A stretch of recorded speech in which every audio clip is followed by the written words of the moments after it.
Hello student, मैं आपकी Hindi teacher प्रेरणा सक्सेना। आज हम आपको हिंदी विषय का पाठ 4 मेरा देश महान पढ़ाएंगे और समझाएंगे। ठीक है ना। अभी तक अपन 3 पाठ कंप्लीट कर चुके हैं इसके। आज हम चौथा पाठ मेरा देश महान पढ़ेंगे। ये क्या है? एक कविता है, ठीक है ना, जिसे भीष्म सिंह चौहान जी ने लिखा है। ठीक है, इनके जो कविता के जो लेखक हैं वो भीष्म सिंह चौहान जी हैं। तो इसमें इस कविता में क्या बताया गया, मैं इसका सारांश आपको भी बता देती हूँ, फिर उसके बाद फिर हम कविता पढ़ेंगे और अर्थ भी इसका करते जाएंगे। तो इस कविता में, मेरा देश महान कविता में, कवि ने भारत देश की महानता का वर्णन किया है, अपने शब्दों में किया है। भारत विश्व में एक अनोखा देश है जहाँ पर कश्मीर की प्राकृतिक सुंदरता अनोखी है। भारत में ही कश्मीर देश है, कश्मीर है राज्य है, जो उसकी जो सुंदरता है वो अनोखी है। यहाँ घर घर में सत्य और अहिंसा की जागृति पैदा होती है। गंगा जैसी पवित्र नदियाँ जिसका जल अमृत के समान होता है। गंगा जैसी पवित्र नदियाँ हैं भारत में, जो जिसका जल क्या है? पवित्र है। ठीक है। यहाँ ऋषि मुनियों का भी देश है। यह ऋषि मुनियों का भी देश है। यहाँ पर बड़े बड़े ऋषि मुनि रहे हैं, तो इनका भी देश है, जिससे समस्त विश्व को मार्गदर्शन मिलता है। जो ऋषि मुनि हैं वो अपने देश को, सभी लोगों को मार्गदर्शन देते हैं और मानव कल्याण की भावना को जागृत करते हैं। इसके बाद इसमें इसी कविता में दिया गया है कि उत्तर से में स्थित हिमालय जो हमारे भारत की रक्षा करता है, तो वो क्या कहलाता है? रक्षा कवच कहलाता है, रक्षा रूपी दीवार है।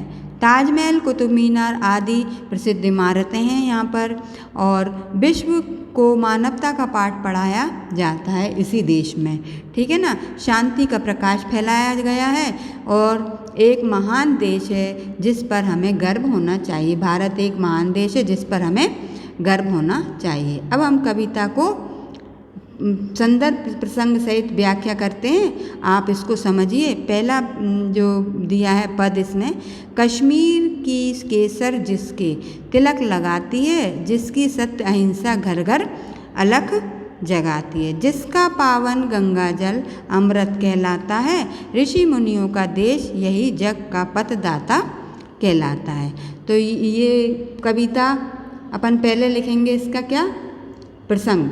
तो यह कविता हमारी पुस्तक सुगम भारती, हिंदी सुगम भारती मेरा देश महान पाठ 4 से ली गई है। इसके जो कवि हैं वो भीष्म सिंह चौहान जी हैं। अब इस कविता का जो अभी मैंने पढ़ी, इसका अर्थ है कि कवि अपने देश की महानता का वर्णन करते हुए कहते हैं कि हमारे देश की कश्मीर की प्राकृतिक सुंदर ऐसी मनोमोहक लगती है, मन को मोहने वाली लगती है, जैसे कि देश के माथे पर केसर का तिलक लगा हुआ हो। हमारी सत्य अहिंसा रूपी लौ घर घर में जागृति पैदा करती है। सत्य और अहिंसा दोनों की लौ को घर घर में जागृति पैदा करती है। यहाँ पर गंगा जैसी पवित्र नदियाँ हैं जिसके जल में कोई बेकार यानी कि कोई भी खराबी नहीं है, जिसके कारण वह अमृत के समान है। ऋषि मुनियों का देश है, यहाँ पर बड़े बड़े ऋषि मुनि हैं, तो उनका भी ये भारत देश कहलाता है। यह ऋषि मुनियों का देश संसार को रास्ता दिखाने वाला है। ठीक है। अब इसके बाद आगे पढ़ते हैं। भारत से मानवता का हुआ सदा उत्थान है, मेरा देश महान है। भारत का उच्च हिमालय रक्षा की दीवार है, भारत में ही ताजमहल और कुतुब मीनार है। तो अब जो प्रसंग था वो वही रहेगा। यह कविता हमारी हिंदी सुगम भारती मेरा देश महान पाठ से ली गई है, जिसके कवि भीष्म सिंह चौहान जी हैं। अब इसका जो अर्थ है वो मैं पढ़ती हूँ, समझाती हूँ आपको। ठीक है ना। तो भारत में ही मानवता की उन्नति हुई है। मेरा देश एक महान देश है, मतलब भारत जो मेरा देश है वो एक महान देश है। भारत में ही सर्वोच्च स्थित हिमालय हमारे देश की का रक्षा कवच का काम करता है।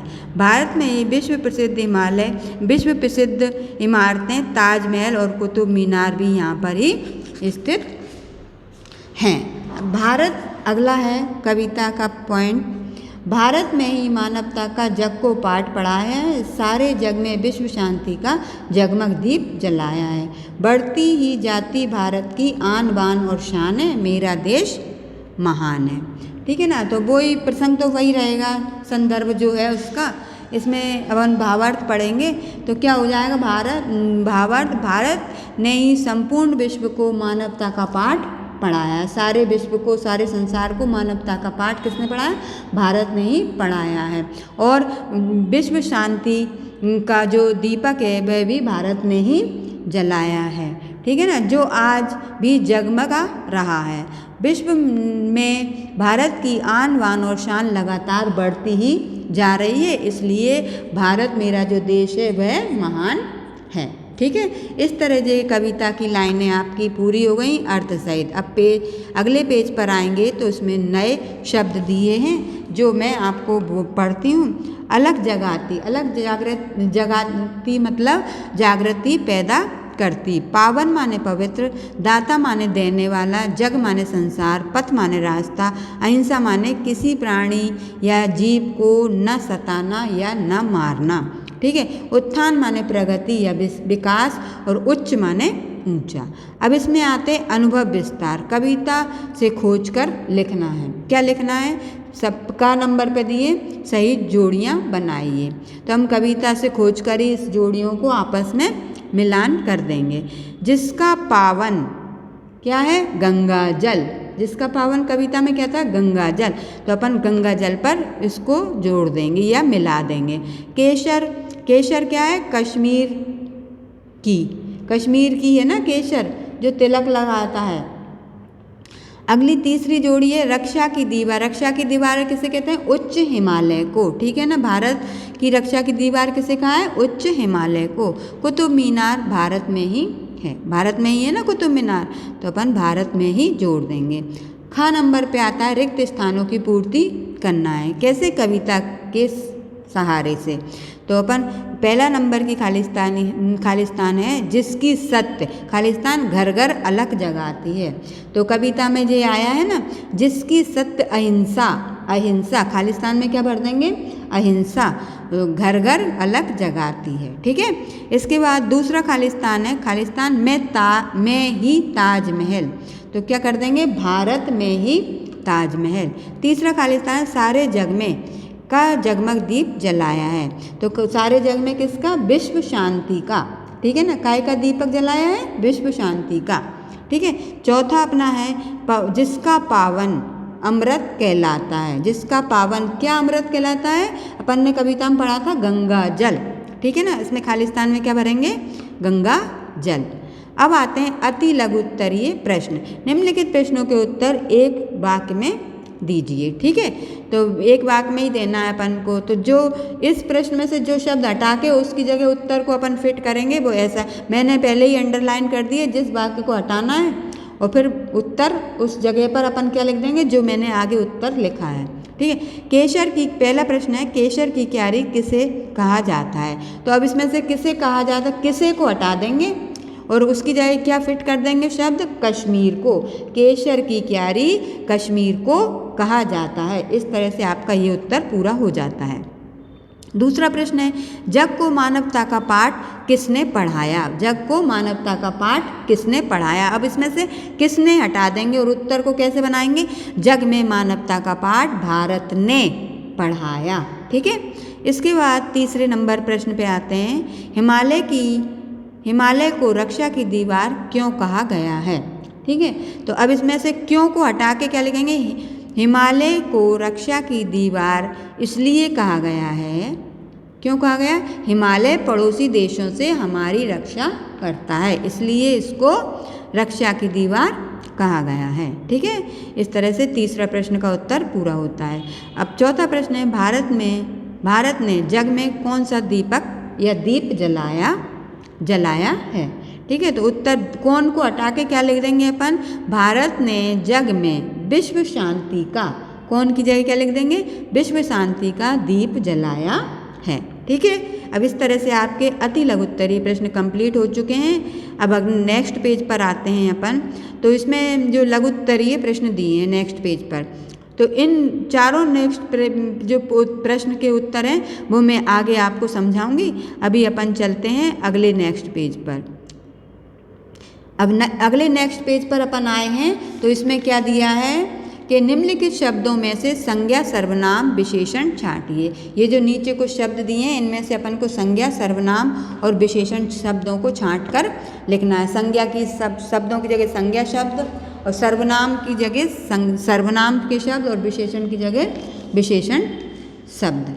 ठीक है, तो अब इस तरह से छांटेंगे। तो पहले संज्ञा में क्या क्या बन रहा है, जो संज्ञा की परिभाषा इसमें इधर दिए इसके पहले पेज पे, किसी व्यक्ति वस्तु स्थान या भाव के नाम को संज्ञा कहते हैं, दिए ना पेज नंबर पे। तो इसके अपन इसमें से भाव भरें, तो जो जो नाम आएंगे, चाहे व्यक्ति का नाम हो, चाहे स्थान का नाम हो, चाहे वस्तु का नाम हो, तो अपन उसमें नाम इस वाले संज्ञा शब्द में भर देंगे। पहला है कश्मीर, भारत, ताजमहल, कुतुब मीनार, गंगा और हिमालय। ठीक है, इस तरह से अपने संज्ञा शब्द कंप्लीट होते हैं। इसके बाद अपने आते हैं सर्वनाम शब्द। सर्वनाम शब्द में अपन भरेंगे जिसकी, हमारा, जिसका, उसके। सर्वनाम की परिभाषा भी इसके पहले दी है। जो शब्द संज्ञा के स्थान पर प्रयोग किए जाते हैं सर्वनाम कहलाते हैं। जैसे मैं, तुम, तू, वह, तो ये होते हैं संज्ञा के सर्वनाम के शब्द। तो अपन जिसकी, हमारा, जिसका, जिसके, इस तरह से तुम, आप, ये सब क्या है अपने क्या शब्द हैं, ये सर्वनाम शब्द हैं। जो छूट गए वो आप भर लीजिएगा इसमें से। अब इसके बाद विशेषण भरते हैं। तो विशेषण शब्द क्या कहते हैं, विशेषण की परिभाषा भी इसी में दी है इसके पहले ही। जो शब्द किसी संज्ञा अथवा सर्वनाम की विशेषता बताते हैं उन्हें विशेषण कहते हैं। तो जो विशेषता बतलाते हैं, संज्ञा हो या सर्वनाम, उसकी जो विशेषता होती है शब्द की वो बताते हैं। तो इसमें से अपन ने छांट के भर दिया अमृत, महान, और क्या, पीला, मीठा, ये सब अपन भर सकते हैं इसमें। इस तरह से आपके जे तीनों कंप्लीट हो गए, संज्ञा शब्द, सर्वनाम शब्द और विशेषण शब्द।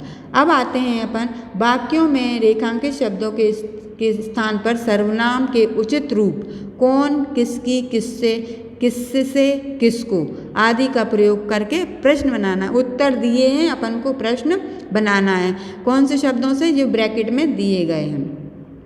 पहला है विश्व का गुरु भारत है। तो भारत की जगह अपन क्या भरेंगे, इसमें प्रश्न बनाना है अपन को। तो ये तो उत्तर है, विश्व का गुरु कौन, भारत है। तो अपन प्रश्न क्या बना देंगे, विश्व का गुरु कौन है। ठीक है, इस तरह से प्रश्न आपका बनता है। इसके बाद दूसरा प्रश्न है ब नंबर का, हम भारत माँ को प्रणाम करते हैं। तो हम इसमें से जो ब्रैकेट में दिया है वो उसको उसमें से एक शब्द उठाएंगे और जैसे शब्द बनता है अपना उस तरह से बनाएंगे।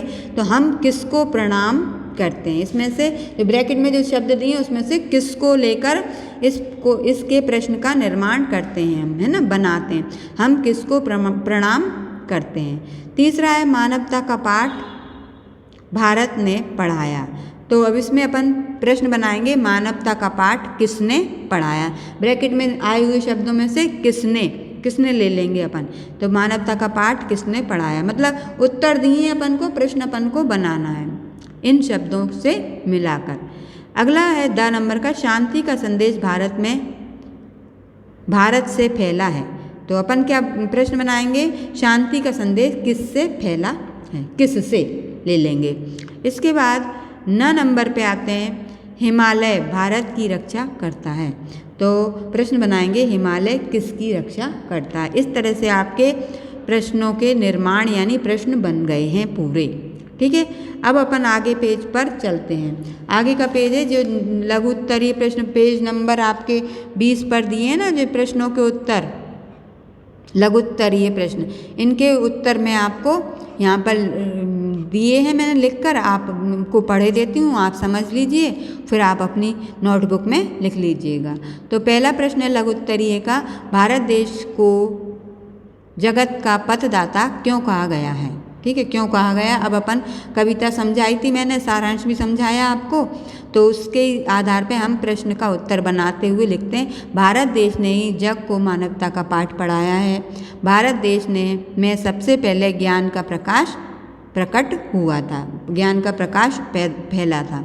हमारा प्राचीन देश ज्ञान का भंडार है। दूसरे देशों के लोग यहाँ आकर शिक्षा प्राप्त कर अपने आप को गर्व महसूस करते हैं। ठीक है ना।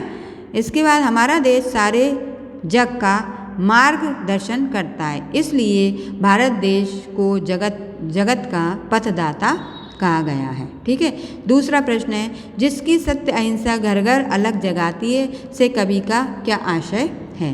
तो जिसकी सत्य अहिंसा घर घर अलग जगाती है से कवि का आशय है, उत्तर में लिख रहे हैं हम, जिसकी सत्य अहिंसा घर घर अलग जगाती है से कवि का आशय माने मतलब है कि ऋषि मुनियों का यह देश सदैव सत्य अहिंसा का पक्षधर रहा है, सत्य और अहिंसा के पक्ष में ही रहा है, जहाँ घर घर में सत्य और अहिंसा का पाठ ही पढ़ाया जाता है, जो जन जन में जागृति पैदा करती है। ठीक है। अगला प्रश्न है, भारत में कौन कौन सी प्रसिद्ध इमारतें हैं, उनके नाम लिखना है। तो कविता में जो इमारतें आई हैं उनके नाम हम लिख देते हैं। भारत में ताजमहल, कुतुब मीनार, लाल किला आदि प्रसिद्ध इमारतें हैं।